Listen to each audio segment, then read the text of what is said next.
ଆପଣଙ୍କର ମୋ ନାଁ ହେଉଛି ବିଶ୍ୱନାଥ ବଉତା, ଗାଁ ହେଉଛି ବଲସକୁମ୍ପା, ଥାନା ଖଜୁରୀପଡ଼ା, ଜିଲ୍ଲା କନ୍ଧମାଳ।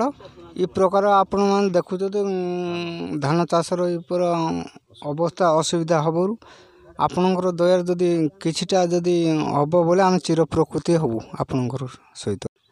ଦେଖୁଛନ୍ତି ଆପଣମାନେ ଆମର ଯେଉଁଭଳିଆ ଚାଷ କ୍ଷୟକ୍ଷତି ହେଇଛି, ବହୁତ କଷ୍ଟରେ ଆମେ ଚାଷ କରିଥିଲୁ, ଧାନ ବି ଭଲ ହେଇଥିଲା। ସରକାର ଠାରୁ କିଛି ଯଦି ଆମେ ସାହାଯ୍ୟ ପାଇବୁ କି କ'ଣ, ଆମେ ତ କନ୍ଧମାଳ ଲୋକ, ଆମକୁ ତ କିଏ ପଚାରୁନାହାନ୍ତି। ଆମେ ଯେଉଁଭଳିଆ ପରିସ୍ଥିତିରେ ଆଜି ଅଛୁ, ବିଲକୁ ଆସିଲେ କଣ୍ଟା ଲାଗୁଛି, କ'ଣ କରିବୁ? ଦରକାର ପଡ଼ିଲେ ଆମେ ସୁଇସାଇଡ଼୍ କରିବା ପାଇଁ ବାଧ୍ୟ ହେବୁ। କ'ଣ ହେଇଛି ମାନେ ଆଜ୍ଞା, ଆପଣମାନେ ତ ସବୁ ଜାଣିଛନ୍ତି, ଦେଖୁଛନ୍ତି, ସବୁ ନ୍ୟୁଜ୍ରେ ବି ଦେଖୁଛନ୍ତି। ଏଇ ଯେଉଁ ଲଗାଣ ବର୍ଷା ଚାଲିଛି, ଏ ବର୍ଷାରେ ଆଜ୍ଞା ଏଥର ଚାଷବାସ ଆମେ ଯାହା କରିଥିଲୁ, ସରକାରଙ୍କ ପାଖରୁ କିଛି ଲୋନ୍ ଆକାରରେ ପଇସା ପତ୍ର ଆଣି ଚାଷ କରିଥିଲୁ। ଚାଷଟା ମଧ୍ୟ ବହୁତ ଭଲ ହେଇଛି। ହେଲେ କ'ଣ ହେବ ଆଜ୍ଞା, ଏ ଯେଉଁ ଲଗାଣ ତ ବର୍ଷା ହେଇଛି, ଏ ବର୍ଷାରେ ଆମର ଚାଷ ସବୁ କ୍ଷୟକ୍ଷତି ହେଇଯାଇଛି। ଯେଉଁ ଭଳିଆ କ୍ଷତି ହେଇଛି ଆଜ୍ଞା, ବର୍ତ୍ତମାନ କୌଣସି ବିଲରେ ଆଉ ଭଲ ଜିନିଷ ଦେଖିବାକୁ ମିଳୁନି। ଅମଳ ଆମର ବହୁତ ଅସୁବିଧା ହେଇଗଲା।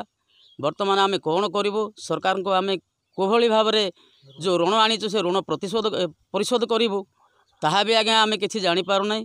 ଆଉ ବର୍ତ୍ତମାନ ଆମେ ସରକାରଙ୍କୁ ଏତିକି ଅନୁରୋଧ କରୁଛୁ, ସରକାର ଯଦି ଏ ଆମ କ୍ଷୟକ୍ଷତିର ଆକଳନ କରି କିଛି ଆମକୁ ଯଦି ସାହାଯ୍ୟ ସହଯୋଗ ନ କରନ୍ତି, ତାହେଲେ ଆଜ୍ଞା ଆମେ ଆମ ପିଲାଛୁଆଙ୍କୁ ଜୀବନରେ ମାରିବାଠୁ ଆହୁରି ଅଧିକ ହେଇଯିବ। ଆଉ ଆଜ୍ଞା ଆମେ ଗାଁ ଛାଡ଼ି ଦାଦନ ଖଟିବାକୁ ବାହାରକୁ ଯିବାକୁ ବାଧ୍ୟ ହେବୁ।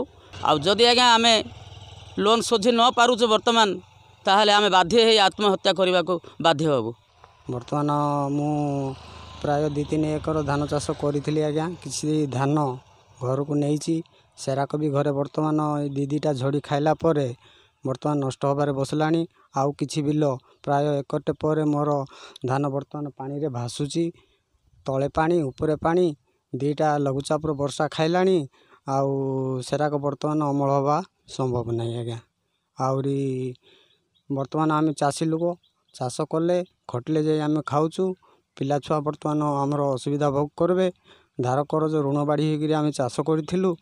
ସେଥିପାଇଁ ସରକାର କିଛି ଆମର ପ୍ରତି ଟିକେ ଦୟାଭାବ କଲେ, ଆମର କ୍ଷୟକ୍ଷତି ଆକଳନ କରି କିଛି ସାହାଯ୍ୟ କଲେ ଆମେ ଉପକୃତ ହେବୁ। 3 ଦିନ ହେଲାଣି ତ ବର୍ଷା ଲାଗିକି ରହିଛି, ଲଘୁଚାପ ହେଇକି। ଆଉ କ୍ଷେତରେ ତ ବିଲ ବାଡ଼ିରେ ସବୁ ଧାନ କଟା ହେଇକି ପଡ଼ିଛି। ଆଉ ପାଣି ବି ଅଧିକାଂଶ ବିଲମାନଙ୍କରେ ରହିଯାଇଛି। ଆଉ ଆମେ ଯଦି ସେଇ ବିଲରୁ ଧାନ ତ ଆଣିପାରି ନାହିଁ। ଆଉ ଏବେ କ'ଣ କରିବୁ, କ'ଣ ନାହିଁ, ବର୍ଷା ତ ଲାଗିକି ରହିଛି। ଆଉ ଏଇ ବର୍ଷାରେ ଯଦି ଧାନ ଗୁଡ଼ାକ ଆମେ ଯଦି ଆଣି ନ ପାରିଲୁ, ଏଇ କ୍ଷତିପୂରଣ କେମିତି କ'ଣ ହେବ, କ'ଣ ନାହିଁ,